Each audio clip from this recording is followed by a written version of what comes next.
Hi, and welcome to this Vaden webinar on progressive web apps. We're streaming here from our California office. My name is Marcus, And I'm June.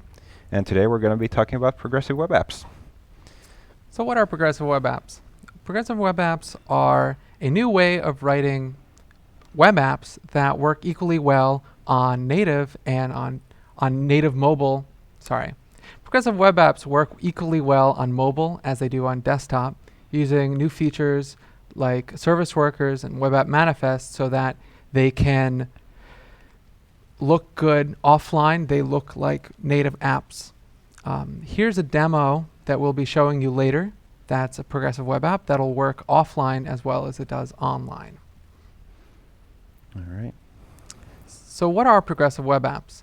They're web apps that, on repeated use, progressively look more like native apps. So they'll be installable to your home screen. They'll be fast and responsive no matter what the network conditions are. So they're web apps that you could use on any platform, and they all work the same. Yeah, they're like web apps on steroids.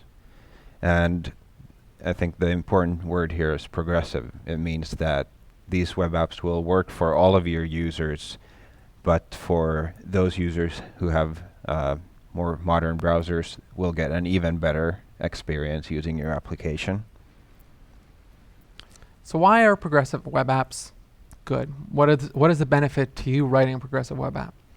Well, probably the most important thing is that you only need a single code base. Instead of supporting different apps for every single platform, you just have a web app that is hosted by you. It's available everywhere. You don't need to maintain a web presence, and then an iOS app, and then an Android app, and then any kind of other native app that you need. It's all just one code base. And because it's a web app, it's available on every platform everywhere in the world. It's available in mobile browsers, it's available in desktop browsers, it's available in all locales. Yeah, and progressive web apps are designed being offline first. This means that they will start up even if you're offline. They will work fast and reliable even if you're not somewhere where you have a really great, say, mobile reception. To do this, they use the service worker for caching, and this means that the experience will be very quick, feel very native-like to the end users. Because progressive web apps are built with web technologies and served from a web server, it means that they're always updated in the background as the user uses them. You don't have to deal with distributing software on different app stores, keeping your backend in sync with different versions of an application that might be out in the wild. And users don't have to update anything. When they access your website, it's always just one version. So you could be certain of consistent performance and consistent experience for all users. Yep. And progressive web apps also support background syncing, which means that your application is able to update the data it has in the cache when it's online, so that if you're somewhere where you don't have a good network connection and open the application, you'll still get some fairly recent data from your cache. And you'll get data after the user installs a progressive web app. Well, not installs. After the person accesses your progressive web app, then data will stream in even when they're not using the app. It'll run in the background. Yep. Progressive web apps can look more like native apps by adding them to the home screen. So there are different platforms and browsers that now support adding web apps of certain progressive web apps to the home screen. So they'll have a nice icon, they'll have all the window Chrome that you need, and it'll look just like a web app, or it'll look just like a native app when you access it from the recent apps. And there's a kind of difference obviously you've been able to add web pages to your home screen previously, but that has required you to navigate a fairly complex tree of menu options without having any kind of confidence in that thing working as an application once you put it there. If you're offline and hit it, will anything happen at all? With progressive web apps, that prompt will actually be generated by the browser after it goes through a certain list of checks to make sure that this application is something that you've been using quite a lot, so you're probably interested in keeping this application, and it has offline capabilities. It's going to start up even if you're not online. So it kind of gives you the confidence that if I decide to install this application, it's going to behave like an application. It's not just a bookmark, basically. Yeah. And like I mentioned before about background sync, progressive web apps also support push notifications, so you can re-engage with your users. So even when they're not using the app, you could serve new information to them. So if you have a messaging app, then you could notify the user that there's a new message. If you have like a reporting app that periodically does reports, it can tell the user, hey, there's a new report available, and they could just click it and then get directly to the app where they need to see it. Exactly, and that's traditionally been kind of a weak point for web applications, is that getting back into the experience once you've used it on your mobile phone. All right, so what makes a progressive web application a progressive web application? There are a few criteria. The first thing is that all of these enhancements should be progressive. It means that you should design an application that works really great even if the user doesn't have any of the new technologies involved. If they do, their experience will be enhanced progressively to become even better.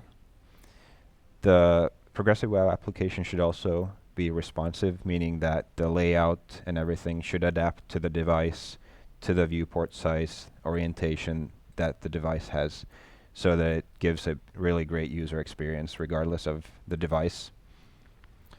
It should be connectivity independent, meaning that it should work offline, and in cases where you have very bad, say you're in a conference, you have your phone is telling you have Wi-Fi, but nothing's going. You have Li-Fi, basically. So it should be able to handle those cases instead. It doesn't mean that it should or needs to have like full functionality when you're offline, but it should be able to launch the application and perhaps give you limited functionality, or at least the same kind of message saying that we're offline right now, so we don't have the latest data. So if you're using the app and you're traveling or somewhere and then suddenly there's not very good Wi-Fi, it shouldn't just crash like web apps do today. Exactly. It should be app-like, meaning that perhaps the less technical user would have a fairly hard time distinguishing it from a native application. It should perform really well, fluid animations, good-looking UI. It shouldn't look like a web page from like the 90s. That's not what we're going for. And it should be fresh. So because it's built using these web technologies, we have the possibility of always keeping it up to date and fresh, pushing out new features to users as we develop them. To use most of the features of progressive web apps, the web app has to be served safely. So it has to go through SSL TLS, it has to be served over HTTPS. This is pretty much a requirement for all of the features of progressive web apps. Yeah, and going forward, that's going to be the case with a lot of the new really powerful features that browsers are bringing in, especially things like hardware access or caching and all of these things. You pretty much want to be serving over HTTPS no matter what. Yeah. And the apps are discoverable just by having your website be the app. People can, if people know your product or your website, then you could just have the link point to your web app. You don't need to have it in different app stores on different mobile devices. It's known that only the top 2% of all native apps are actually used consistently or like constantly growing. You don't want to have your app be lost in the shuffle of similar apps. Yeah, it's basically if you're not in the, say, top 50 apps within your category in the App Store, there's a very small chance that a user will actually be able to find your app through the App Store. Rather, they will find it searching the internet, and in that case, instead of clicking on that link and being right there in your application, they need to click into the App Store and go through all the steps of installing the application, which typically means that you lose more than half of the potentially interested users before they even get into your application, and that's not cool. And as we mentioned before about push notifications, your progressive web app will be re-engageable. So it'll tell the user that there's more things. People will come back to your progressive web app and it'll have more features than if it were just a regular web app. It'll be just like a native app where people can click on it and they'll have the same information that they had before. Yeah. And it's installable because you can add it to the home screen and it looks like a native app. It functions like a native app. Your phone thinks it's a native app. And it doesn't have to be just a website. It's not just a bookmark. Yeah, exactly. So it kind of gets rid of that problem you've had with mobile web applications previously, with it being really hard for you to get back to it. If you don't bookmark it and remember where you bookmarked it, you need to type in the entire address to find it again. Whereas with progressive web apps, they're right there beside all the other apps on your phone, just one tap away. And heaven forbid you have your regular app for desktop, and then once you try to access that from a mobile device, it takes you to the M. website, and then all of the data is just lost. It's the future now. Because it's a web app, you can link directly to it, and the URL is a very powerful tool for sharing specific content. Yeah. So you'll be able to share just a link and get to their regardless of what you did previously. So if there's like a news story, you could link it and then it'll open in an app because it'll be a progressive web app. It'll just open in your website. You don't have to have the user install a different app just to get the experience of the link that you shared. Yeah, I think a good example is those LinkedIn connection invitations. You probably get them every once in a while. Mm-hmm. And when you click on them in your email, it goes to their website, which then either tries to prompt you to install the application, or if you have the application, then it kind of jumps into another application afterwards, which makes the user experience really kind of confusing and not all that nice. Whereas if it was a progressive web application, clicking that link would get you right into LinkedIn. You could just accept the invitation, maybe browse a little bit, and continue on with your day. So. And if it's just a web app with push notifications, it could tell you that you have a new connection, and then you could just accept or reject just in the notification itself. Amazing. Which is a cool feature. So one of the new technologies that's available for progressive web apps is the web app manifest. The web app manifest is a simple JSON file that has pertinent metadata information about your application. So this is the minimum kind of progressive web app. It has a name, and it has a short name, which will happen if you add the app to the home screen, then this will be the shorter text that displays. Yeah. And you don't want to just have a really long application name and then it gets cut short. It'll get cropped, and I'm sure you've seen that with bookmarks. Mm-hmm. The display can be standalone or full screen or some other features. And that means that when you load your progressive web app, it simply runs looking like a native app. So it doesn't have the browser Chrome. It doesn't necessarily have the URL. It doesn't necessarily have the recent tabs feature. So it feels like a native app. It doesn't feel just like a browser page. Yeah. And really what this does is it marks this particular web page as an application to the browser. Basically, all the pages that link to the same web manifest will be considered part of the same application, whereas before, if you just had meta tags, those were just disjointed pages that you had all over the place, and there was really no way for the browser to know that, oh, these two pages belong together. And then the icon is just the icon that displays when you add it to the home screen. Yep. The other, or probably the kind of major thing that powers progressive web applications, is a service worker. The service worker is essentially a programmable network proxy that runs in a worker thread. The service worker thread is a little bit special in that it's able to also be woken up when the website itself isn't open. That way it can receive a push notification, do something about it, maybe notify the user. It can do periodic background syncing. But what we use it mostly for is caching. Because it's programmable, unlike the previous app cache model where you just gave it a static list of files, kind of cache all of these and never check them again, you're able to have different rules for different URLs. So if maybe you want make sure that some piece of information is always fetched from the network because it changes all the time, whereas other pieces of information probably are fairly static, so you can cache them and just fetch them from there by default. And before you're worried about having a thread running in the background that just messes with your website, the service worker doesn't have access to the DOM. It just works for data as a proxy kind of thing. Yes, that's right. So let's talk about different ways of loading your app. So with the application shell model is just one model that you could use that utilizes the power of the service worker. So what you'll have is you'll have your static assets, your very basic HTML and CSS, anything that needs to run, like anything that makes the app looks like your app. And you can have CSS transitions. So in this one, you see just the shell. It looks like the app, and it even has the drawer that you can pull out.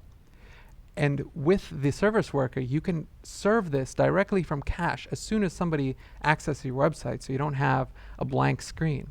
And then as data comes in from the network or otherwise from the cache, or as you have JavaScript that needs to run, all of that content will be added dynamically to your model. Yeah.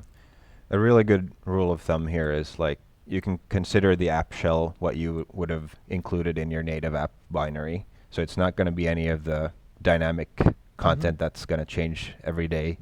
It's just the kind of application layouts and static elements that stay consistent throughout the application. So even if your application isn't necessarily giving you all the functionality, it at least looks like something. And with the application shell model, you can have a little progress bar, you can have a little spinner that'll tell you that the app is working. You don't have one of those experiences where you go to a website and then maybe something like very small pops in and then you just have to like wait. You don't know if it's going to be running. You don't know if it's going to look like anything. It's just a white screen. Yep. All right. I think that's enough theory for right now. Let's take a look at how this looks in real life. So I already showed you the application earlier that we're going to build. And the way we're going to build this is using a couple of tools that we can install through NPM. The first one is called Polymer CLI. This is built by the Google Polymer team.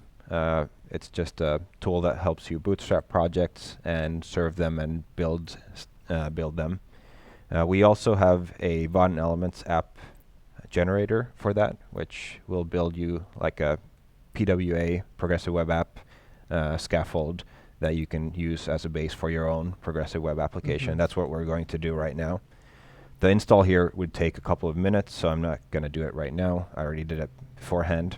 So the first step we need to do is just create a new directory for a project and go in there. We're going to call our directory PWA. We're going to go into that directory and call Polymer init.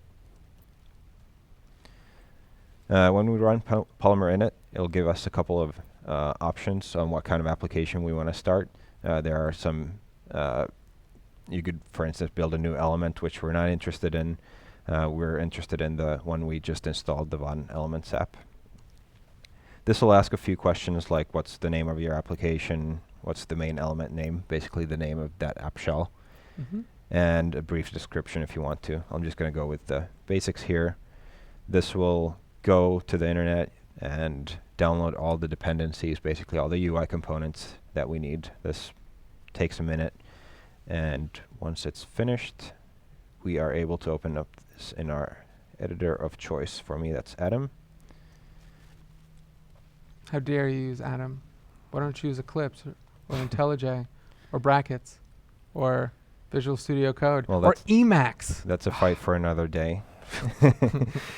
All right, so let's take a look at what we have generated here. The entry point here, the index.html, has this manifest file that we just looked at. So it's pre-populated with the name that we gave in the command line.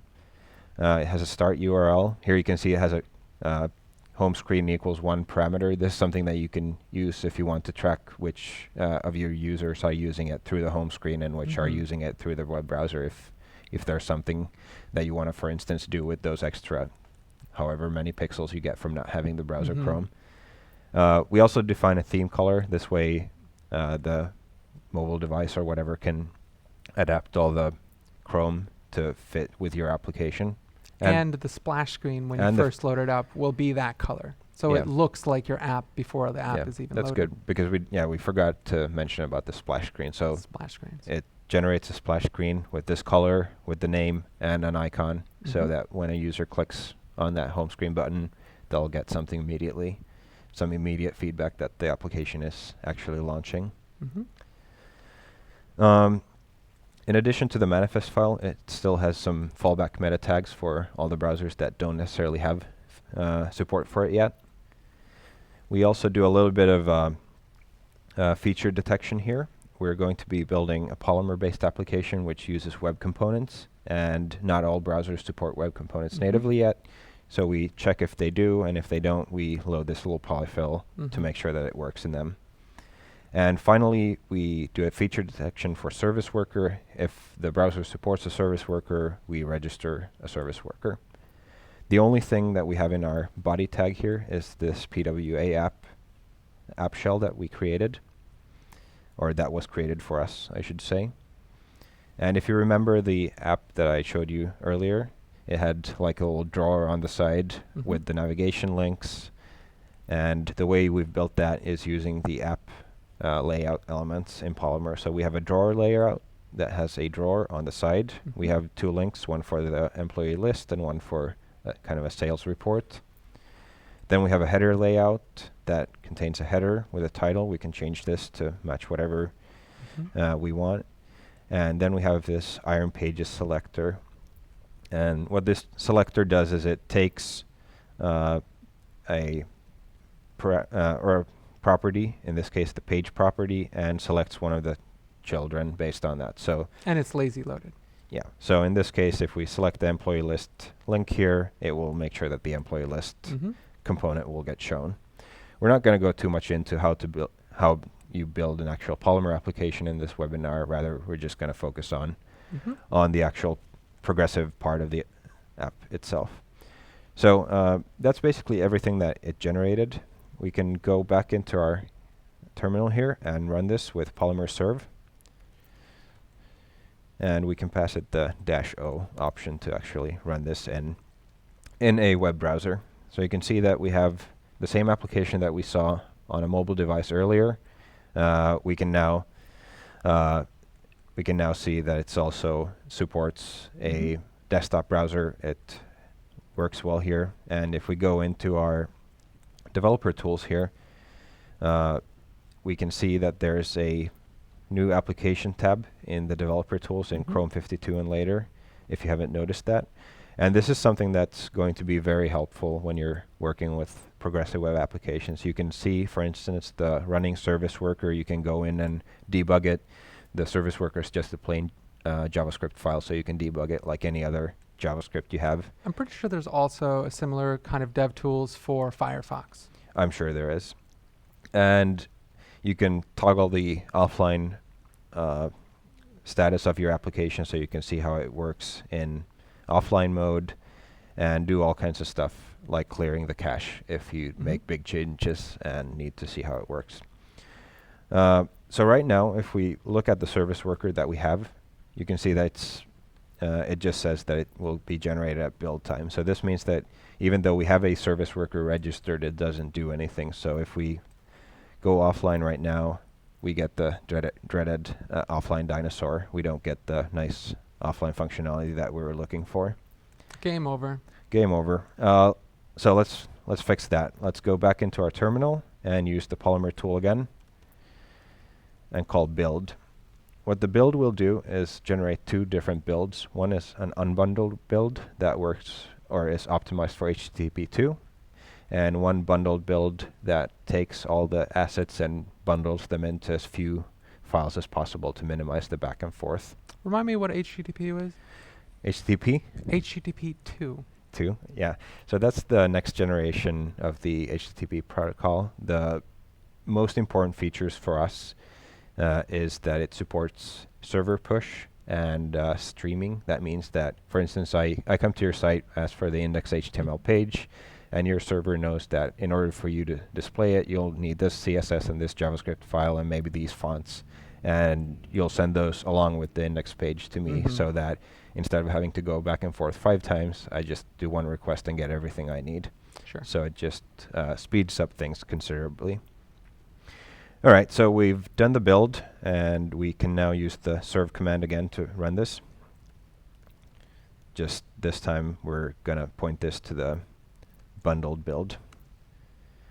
We can go back into our application here, make sure we're online. Refresh, we can see that the application works as we expect. If we look at the service worker right now, we can see that we have this whole long service worker file generated for us.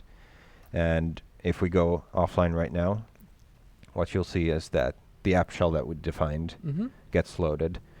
So even though we're offline, we still get some functionality. In this case, it's just the app shell. So where's the data?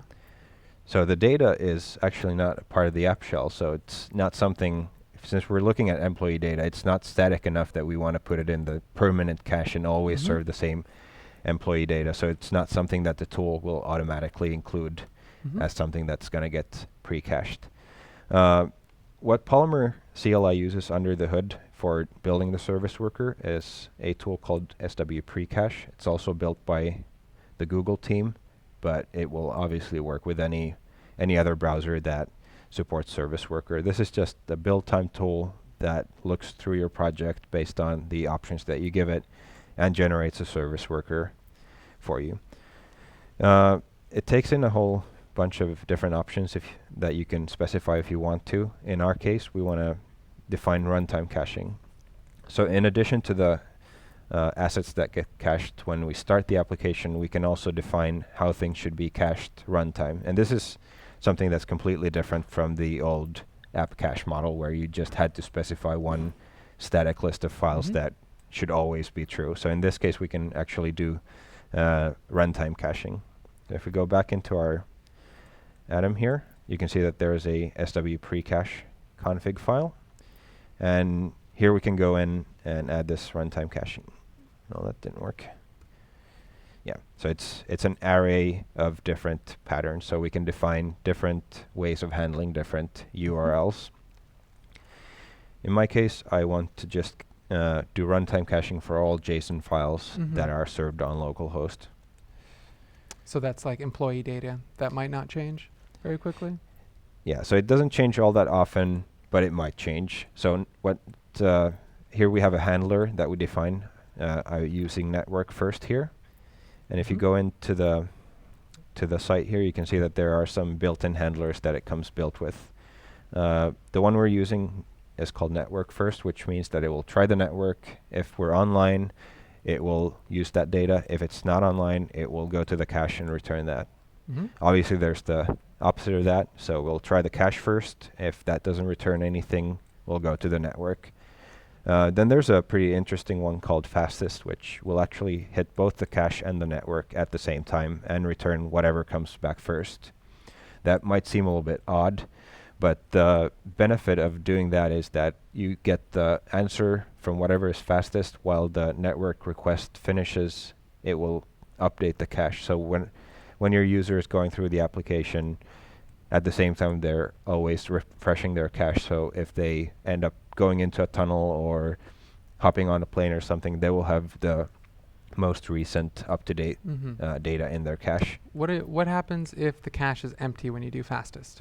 Well, then the fastest would be network because that's the only thing that would return in that case. I see.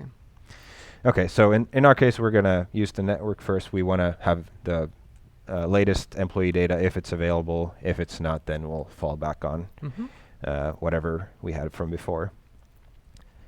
Since this is a build time tool, we need to go in and remove the build directory and do a new Polymer build.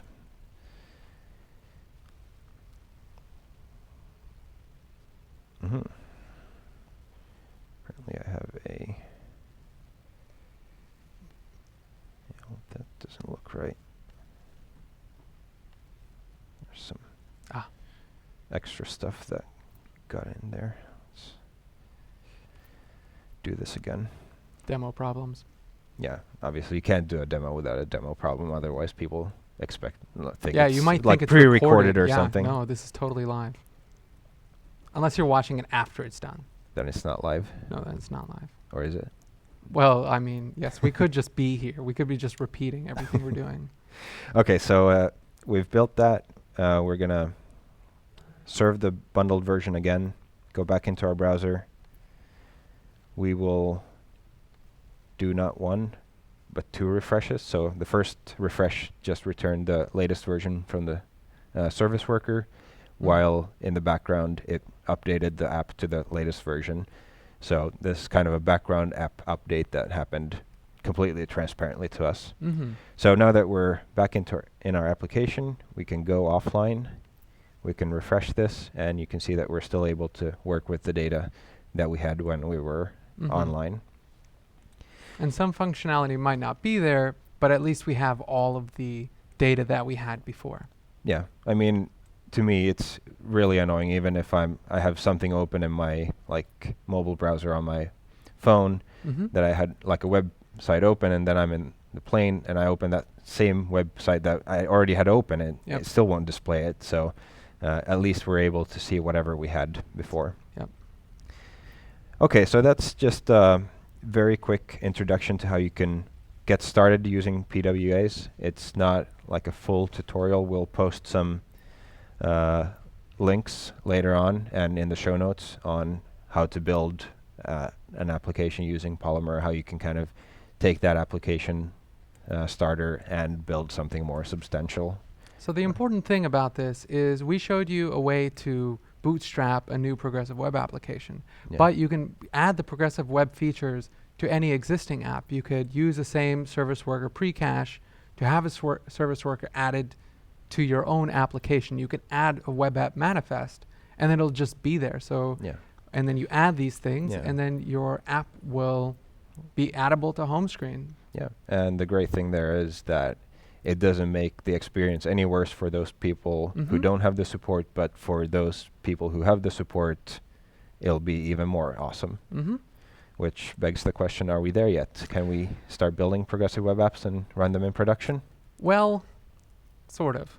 So yes, you can, because your web apps will still work exactly like they do now. So you're not going to lose anything by doing this.